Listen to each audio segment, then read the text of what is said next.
It's very important as an entrepreneur that you forgive yourself and you learn how to forgive yourself for mistakes that you make along the way. You're trying to aim for something big.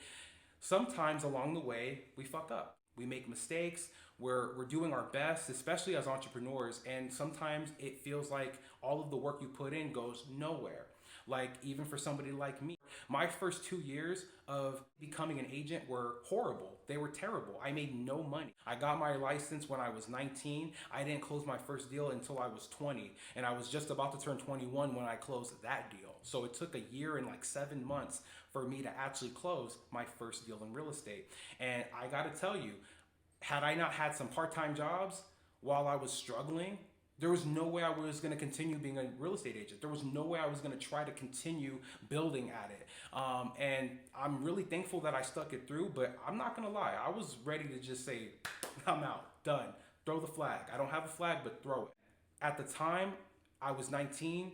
I'm working day and night to find clients in real estate, trying to get buyers, sellers to help me, like, let me help you sell your home, please, and offering lower commission rates and offering credit back to buyers. Like, I was doing anything. I was desperate. And it felt like I was doing all the right things. And for almost 2 years, nothing was happening. You have to recognize the small wins. If you are putting in the work consistently and you're grinding it out, things are going to work out. Things are going to pan out for you. The problem is that when you're an entrepreneur, no one gives you an actual day or time on when things are going to start flourishing for you. You barely see any process or progress. You start having family, friends looking at you like, oh, poor thing.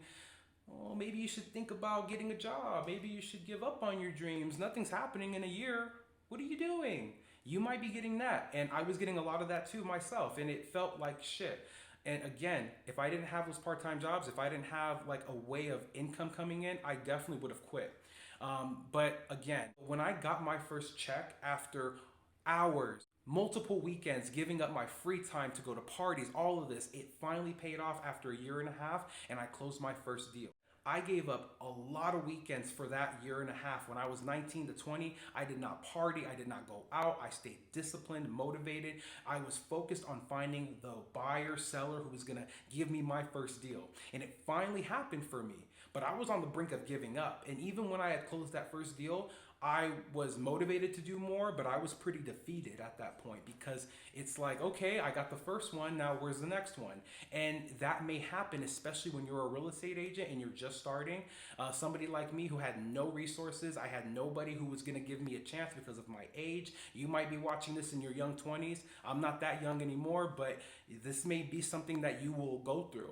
I gotta tell you, if you feel like you are going to have to wait a little bit longer to get a buyer or seller, don't give up on your dream. Just because you're 19, 20, 21, it's going to happen for you because it happened for me. When I got my first deal, I was a little discouraged because it took so long, but all I needed was that one deal to remind myself that year and a half that I put in of just constant work, weekends, open houses, twice a week, door knocking, phone calls, all of it, generating business, social media advertisements for my open houses, all of that for a year and a half, it finally paid off with one check. And that first check I got was a $6,000 check. At the time, that was everything I needed to keep going for another 6 months.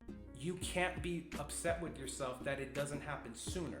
There are people that will get into the business the same time you do, and their first deal will close in like 3 months after they become an agent. If you take a year, but somebody takes 3 months, it doesn't mean that you did anything wrong, but this is where you have to remind yourself, if you make an error or a mistake along the way, that's part of becoming successful. Michael Jordan did it, all of them. They failed multiple times. I mean, there was a point where before Michael Jordan became Michael Jordan, he wasn't even allowed to be on varsity. To think that Michael Jordan was not on the varsity team, that he couldn't get on, like, think about it. He's Michael Jordan now, but he had to start somewhere. And at the end of the day, that goes for you as an entrepreneur. Find ways to make clients or get a buyer or a seller. If it doesn't work out, it's okay. You learn from the mistake of what you tried to do to get that client and try to get a client the next time and just change up the strategy a little bit. At the end of the day, it's all about keeping your negative thoughts out of your head. They will come in, trust me. Negative thoughts are a daily thing. You know it. You wake up in the morning, you could just have a great sleep, and then just that little thought just hits your head and you're like, damn, like let me just go lay down. Like, I ain't shit. No, that's not true. It's just part of life.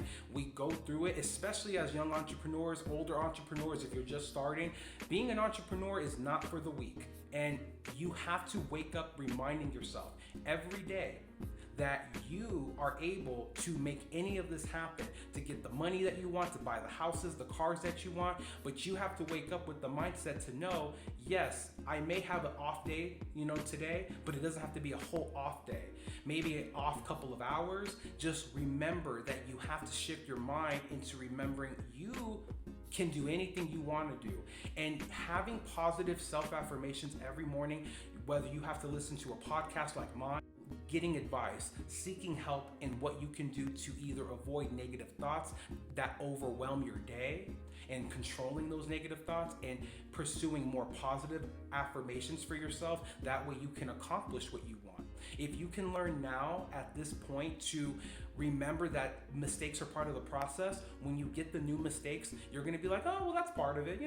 Damn, that kind of sucked, but I'm back on it to the next day. Tomorrow is never guaranteed. So do you really want your last day to be negative and thinking like, damn, well, this didn't work out. I guess I am a failure. And no, this is it. You don't want your story to go out like that.